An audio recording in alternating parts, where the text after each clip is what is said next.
10 batayang talata na maling pagkaunawa na Diyos si Kristo. Karamihan ng mga naniniwala na ang Panginoong Hesus ay siya ang tunay na Diyos at may ginagamit silang mga talata upang patunayan nito. Kung hindi mo sisiyasatin ang bawat talata na kailang pinagbabasihan, ay talagang mapapaniwala ka nila na ang Panginoong Kristo ang siyang tunay na Diyos.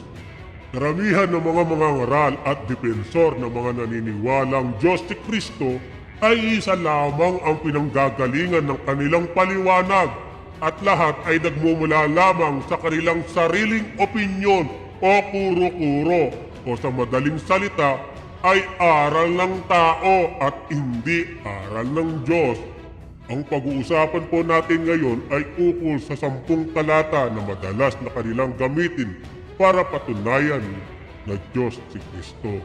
Tulad po ng sinabi ko sa nakaraan nating video, ay hahatiin sa 10 bahagi ang usapang tungkol sa mga talatang kanilang pinagbabatayan na Diyos si Kristo. Upang lubos po nating maunawaan, sa araw na ito ay nasa 9 na bahagi na po tayo. Kaya ang tatalakayin natin ngayon ay ang nakasulat sa 1:20-28. Bago po natin ituloy ang paksa natin ngayon, ay nais ko munang batiin kayo na magandang araw at welcome po sa aking channel, Uncut the Truth. Suportahan na lang po ang aking channel. Please subscribe. Maraming salamat. Karamihan ng mga sektang pangreliyon ay naniniwala sila na ang Panginoong Jesucristo ay siya ang tunay na Diyos. Lalo na base sa kanilang paliwanag ay maraming talata sa Biblia ang nagpapatunay raw na Diyos si Kristo tulad ng mga sumusunod. Una, 1:30. Pangalawa, Hebreo 1:8. Pangatlo, Isaias 9:6. Pangapat, 1:1. Panglima, Romans 9:5. Ang-anim, Philippians 2:5-6. Ang-pito, 1:8-58. Pang-walo, unang 1:5-20. Pang-siyam, 1:20-28. At ang pang-sampu ay ang Titus 2:13.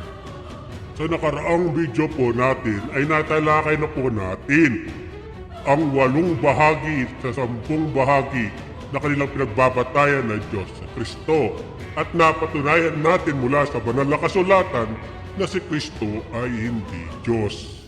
At sa araw na ito ay tatalakayin natin ang 9 na bahagi ng ating talakayan ukol sa maling pagkaunawa sa pagiging Diyos ni Kristo. At sa bahaging ito ay pag-uusapan po natin ang isa pang talata na kanilang pinagbabatayan ng Diyos si Kristo ukol sa nakasulat sa aklat ng 1:20-28 na kung saan binanggit ni Apostol Tomas ang salitang Panginoon ko at Diyos ko. Malinaw daw po sa nabanggit na talata na ang Panginoong Jesucristo ay siya ang tunay na Diyos. Mabuti po panoorin natin at pakinggan ang kanilang pagpapaliwanag. Ganito naman ang sinabi ng alagad na si Tomas kay Jesucristo, Panginoon ko at Diyos ko. Ito ay binanggit ni Tomas nang makita niya si Jesus sa isang silid pagkatapos ng kanyang kamatayan at pagkabuhay ng muli. Malinaw na tinawag ni Tomas si Jesus na aking Diyos. Kung mapapansin po natin sa binasa niya talata ukol sa 1:20-28 na kung saan sinabi ni Apostol Tomas ang salitang Panginoon ko at Diyos ko. Kaya malinaw daw na Diyos si Kristo sapagkat sinabi ni Tomas na aking Diyos. Subalit hindi po niya inunawa na maigi ang nabanggit na talata kung anong eksaktong nangyari sa pagkakataong iyon pagkus nagbigay siya ng sariling opinyon o kuro-kuro. At kung mapapansin po nyo ay hindi tama ang pagkaunawa sa totoong konteksto na nilalaman ng nabanggit na talata. Sapat na po bang batayan para paniwalaan Diyos si Kristo dahil lamang sa sinabi ni Apostol Tomas? Kabuti po basahin natin ang nabanggit na talata ng 1:20-28 ng New International Version. Sinabi ni Tomas sa kanya, Panginoon ko at Diyos ko. Dito sa nabanggit na talata ay sinabi ni Apostol Tomas ang salitang Panginoon ko at Diyos ko. Kaya ang katwiran nila na malinaw na Diyos si Kristo, sapagkat daw tinawag ni Apostol Tomas ang Panginoong Kristo na Diyos. Ang katwiran pa nila ng mga nagtuturo na Diyos si Kristo noong sinabi ni Tomas ang Panginoon ko at Diyos ko ay hindi raw sinaway o kinorek ng ating Panginoong Kristo si Apostol Tomas. At kung itutuloy daw natin ang pagbasa sa talatang 1:20-29, malinaw daw na Diyos si Kristo.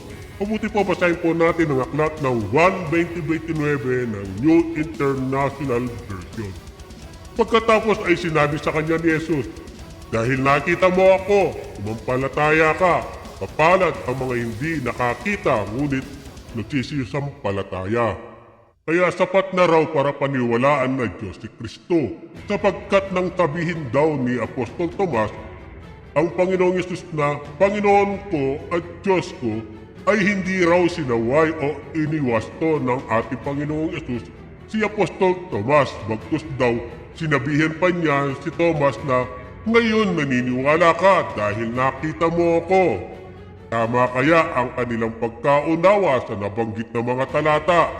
Para lubos po nating maunawaan ay kailangan mabatid natin kung anong tamang konteksto ng mga nabanggit na talata.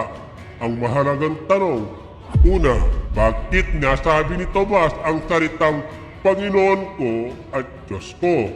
Pangalawa, si Apostol Tomas lang ba ang nagkaroon ng ganoong reaksyon? Pangatlo, totoo ba na hindi sinaway ni Jesus si Tomas nung sabihin niya na siya ay Panginoon ko at Diyos ko? Iyan po ang dapat natin siyasatin para maalaman ang tamang konteksto ng mga nabanggit na talata. Bakit ganoon na lamang ang reaksyon ni Apostol Tomas nang makita niya si Jesus at nasambit ang salitang Panginoon ko at Diyos ko? Kung babasahin ang konteksto na pinagmulan ng sinambit ni Apostol Tomas, ay wala sa aktong pangangaral o wala sa aktong pagtuturo.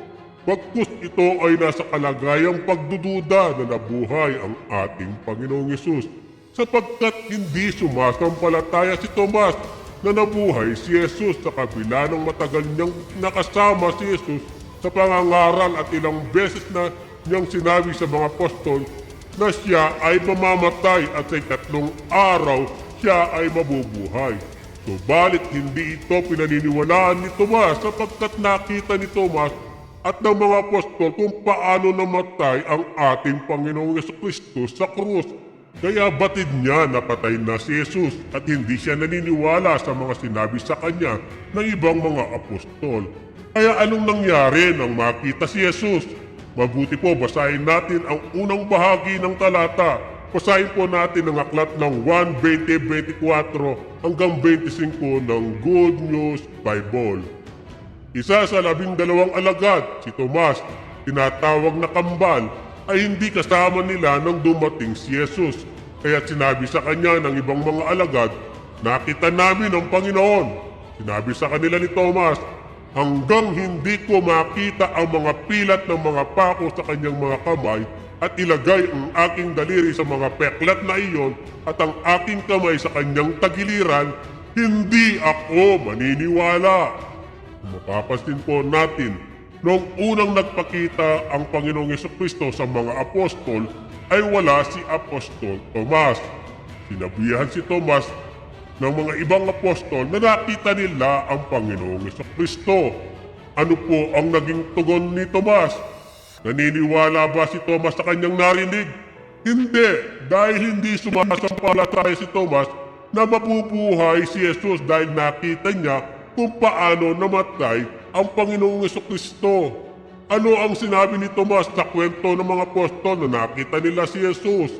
Ang sabi niya, maliban kung makita ko ang mga butas ng mga pako sa kanyang mga kamay at ilagay ang aking daliri sa mga peklat na iyon at ang aking kamay sa kanyang tagiliran, hindi ako maniniwala. Ibig sabihin, si Apostol Tomas ay isa sa mga taong to see is to believe. Ibig sabihin, hindi naniniwala si Tomas na nabuhay si Jesus dahil gusto niyang makakita ng pruweba bago siya maniwala. Kaya anong nangyari sa sumunod na tagpo? Basahin po natin ang aklat ng 1:20-26 hanggang 27 ng Good News Bible. Pagkaraan ng isang linggo, ang mga alagad ay magkakasamang muli sa loob ng bahay at kasama nila si Apostol Tomas. Nakalak ang mga pinto, ngunit dumating si Jesus at tumayo sa gitna nila at sinabi niya, "Sumainyo ang kapayapaan." Pagkatapos ay sinabi niya kay Tomas, "Ilagay mo rito ang iyong daliri at tingnan mo ang aking mga kamay. Pagkatapos ay iabot mo ang iyong kamay at ilagay ito sa aking tagiliran. Itigil mo ang iyong pagdiduda at maniwala ka." Kung mapapansin po natin, sa kabila na nakalak ang pintuan ay muling nagpakita ang Panginoong Jesucristo sa mga apostol. At sa pagkakataong iyon ay kasama na nila si Apostol Tomas. At inarap ni Jesus si Tomas at sinabi niya, "Ilagay mo rito ang iyong daliri at tingnan mo ang aking mga kamay. Pagkatapos ay iabot mo ang iyong kamay, ilagay ito sa aking tagiliran. Itigil mo ang iyong pagdiduda at maniwala ka." Anong napansin niyo sa tagpong ito? Anong naging reaksyon ni Tomas? Basahin po natin ang 1:20-28 ng Good News Bible. Sinabi sa kanya ni Tomas, "Panginoon ko at Diyos ko." Kung mapapansin, sa tagpong ito ay wala sa aktong pangangaral si Apostol Tomas, bagkus na sa aktong pagkabigla o pagkagulat, sapagkat hindi siya naniniwalang nabuhay si Jesus. Tapos biglang susulpot sa harapan niya at sasabihin na, "Tingnan mo ang aking mga kamay at ipasok ang iyong daliri sa aking tagiliran at huwag kang magduda bagkus sumampalataya ka." Sa tagpong ito, makikita natin ang pagkagulat o pagkabigla o pagkatakot, kaya nasambit niya ang mga katagang, "Panginoon ko at Diyos ko." Kahit maging tayo man, nasasambit natin ang "My God" pag may nakikita tayong isang bagay na hindi pangkaraniwan, at lalo na ang mga matatanda ay kung ano-ano ang mga nasasambit, pero hindi natin sinasabi na Diyos ang ating nakita. Bagkus iyon ay reaksyon lamang ng ating pagkabigla. Ikaw ang makakita ng isang tao sa harapan mo at alam mong patay na siya, ano ang magiging reaksyon mo? Baka hindi ka lang sumigaw, baka tumakbo ka pa ng matulin. Gayon din si Apostol Tomas ay nasaktong pagkabigla, kaya nasabi niya yun at hindi saktong pangangaral. Si Tomas lang ba ang nagkaroon ng ganoong reaksyon na makita nila si Jesus? Basahin po natin ang aklat ng Lucas 24:33-36 hanggang 37 ng New King James Version. "At sila'y nagtitindig sa oras ding yaon at nagbalik sa Jerusalem.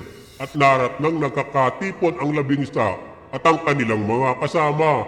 At samantalang kanilang pinag-uusapan ang mga bagay na ito, siya rin ay tumayo sa gitna nila at sa kanila'y nagsabi, 'Kapayapa'y sumainyo.' Tatapot sila'y kinilabutan at nangahitakutan at inakala nila na nakakita sila ng isang espiritu." Kung mapapansin nyo, maging ang ibang mga apostol ay hindi lang nabigla, bagkus natakot rin ang kanilang reaksyon sa inakala nilang na nakakita sila ng espiritu. Ano ang kinatwiran ng mga naniniwalang tama si Tomas na Diyos si Kristo? Dahil hindi raw sinaway ni Jesus nang sabihin ng Apostol Tomas ang salitang, "Panginoon ko at Diyos ko." Mabuti po, basahin natin ang pinagbabatayang talata ng aklat ng 1:20-28 at itutuloy po natin sa talatang 29. Ganito po ang nakasulat sa 1:20-28 hanggang 29 ng Good News Bible. Sinabi sa kanya ni Tomas, "Panginoon ko at Diyos ko." Pagkatapos ay sinabi sa kanya ni Jesus, "Dahil nakita mo ako, sumampalataya ka. Mapalad ang mga hindi nakakita, ngunit nagsisampalataya." Malinaw daw sa talata na hindi sinaway at inorek ng Panginoong Jesucristo Si Apostol Tomas nang bagitin ang Panginoon ko ay Diyos ko. Pagkus ang sabi ba daw ni Jesus ay, nakita mo ako kaya ka naniniwala. Kaya sabi daw ni Jesus na mapalad daw yung hindi siya nakita pero naniniwala sila na Diyos si Jesus. Tama po ba si Tomas nang sabihin Diyos si Kristo? Hindi po. Tama po ba na mapalad ang mga hindi nakakita sa ating Panginoong Jesucristo pero naniniwalang siya ay Diyos? Hindi po. Hindi po ba sinaway ni Kristo si Tomas at maging ang mga apostol nang sabihin na Diyos si Kristo? Alalahanin po ninyo, hindi lang si Tomas ang nandoon, bagkus maging ang iba pang mga apostol, lalo na si Apostol Lucas. Mabuti po basahin po natin ang saksi ni Apostol Lucas sa kanyang aklat na Lucas 24:36 hanggang 39 ng New King James Version. At samantalang kanilang pinag-uusapan ang mga bagay na ito, siya rin ay tumayo sa gitna nila at sa kanila'y nagsabi, "Kapayapay sumainyo." Datapwat sila'y kinilabutan, nangahintakutan at inakala nila na nakakita sila ng isang espiritu. At sinabi niya sa kanila, "Bakit kayo nangagugulubihanan? At bakit nangyayari ang pagtatalo sa inyong puso? Tingnan ninyo ang aking mga kamay at ang aking mga paa, ako rin nga. Ipuin niyo ako at tingnan, sapagkat ang isang espiritu'y walang laman at mga buto na gaya ng inyong nakikita sa akin." Dito mapapasin po natin na ikinorek niya ang mga apostol na makita siya na inakala nila na siya ay espiritu. Ano po ang sinabi ng Panginoong Yesus sa kanila? "Tingnan ninyo ang aking mga kamay at mga paa, ako nga, sapagkat ang isang espiritu ay walang laman at buto gaya ng nakikita nyo nasa akin." Dito pinapatunayan ni Kristo na siya ay hindi Diyos, sapagkat siya ay may laman at buto, di tulad ng espiritu ay wala. Ano po ba ang likas kalagayan ng Diyos? Basahin po natin ang aklat ng 1:4-24 ng New King James Version. Ang Diyos ay espiritu, at ang mga sumasamba sa Kanya ay dapat sumamba sa espiritu at katotohanan. Dito malinaw po na ang Diyos ay espiritu ang likas na kalagayan, at ang espiritu ay walang laman at buto kagaya na kay Jesus na meron siya. Ano po ba ang pagkilala ni Jesus sa kanyang sarili bilang may laman at buto? Basahin po natin ang 1:8-40 ng New King James Version.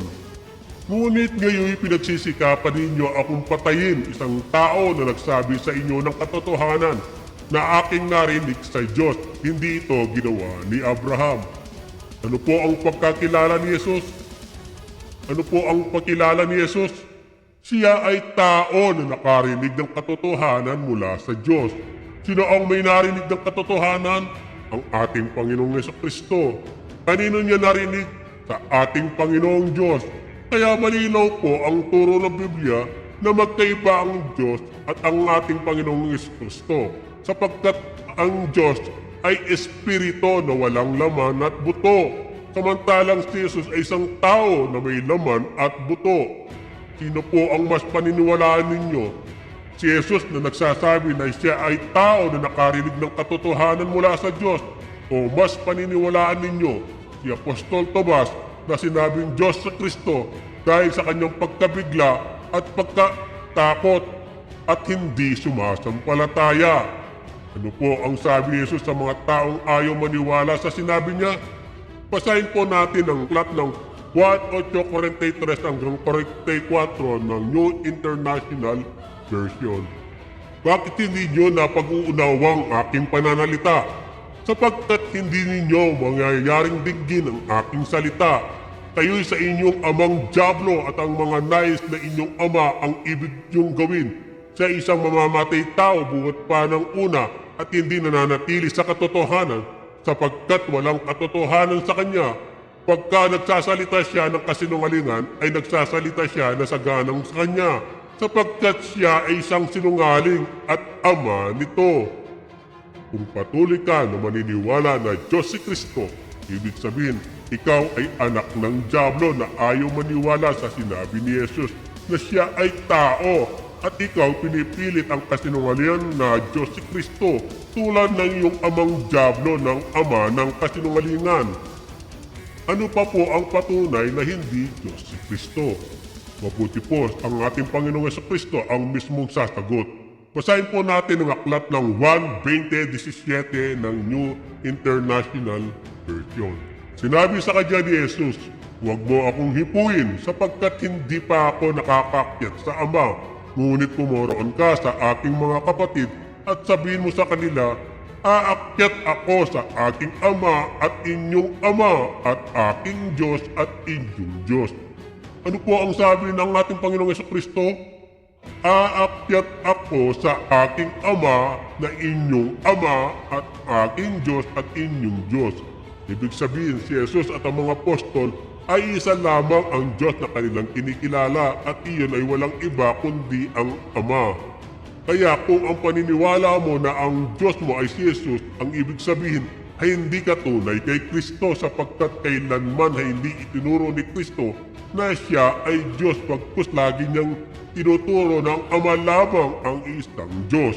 Mabuti po basahin natin ang aklat ng 1:17-1:3 ng New International Version. Ang mga bagay na ito ay sinalita ni Jesus at sa pagtingala ng kanyang mga mata sa langit ay sinabi niya, "Ama, dumating na ang oras, luwalhatiin mo ang iyong anak upang ikaw ay luwalhatiin ng anak. At ito ang buhay na walang hanggan, na ikaw ay makilala nila na iisang Diyos na tunay at siyang iyong sinugo sa makatwidbagay si Jesucristo." Malinaw na hindi Diyos si Kristo, kundi ang Ama sapagkat malinaw ang sinabi ni Jesus na, "Ama, ito ang buhay na walang hanggan, na makilala ka nila na isang Diyos na tunay." Kaya para makamit ang buhay na walang hanggan, ay dapat tanggapin ang katotohanan na kilalanin ang Ama lamang ang isang Diyos na tunay. Sana po ay iwan na po ang maling paniniwala at kung totoong sumasampalataya ka sa ating Panginoong Jesucristo, ay dapat pong sundin at paniwalaan ang mga aral na kanyang itinuturo at hindi yung aral na tao na puro imbento at hindi yung sinambit ng nabigla tulad ni Tomas na tinatawag na doubting apostol sapagkat wala siyang pananampalataya. Sana po lubos niyong naunawaan na hindi batayan ang sinabi ni Tomas na Diyos si Kristo dahil lang sabihin niya na Diyos si Kristo ay wala siya sa aktong pagtuturo kundi nasa aktong pagkabigla sapagkat hindi sumasampalataya si Tomas na nabuhay ang ating Panginoong Yesus. Bagamat tinawag ni Tomas na Diyos si Kristo, subalit itinuwid siya ng ating Panginoong Yesus na siya ay tao at hindi Diyos sapagkat ang Diyos ay espiritu na walang laman at buto gaya ng nakikita sa ating Panginoong Yesus na may laman at buto. Sana po may natutunan kayo at naunawaan ang tunay na konteksto ng 1:20-28. Sa susunod po nating video ay tatalakayin natin ang huling bahagi ng ating talakayan tungkol sa pinagbabatayan nilang talata na Diyos si Kristo na nakasulat sa aklat ng Titus 2:13. Kung may iba pa kong katanungan o mga comment, pag-comment lang po sa ating comment section. Sa Diyos po lahat ng kapurihan. Maraming salamat po muli. Please subscribe.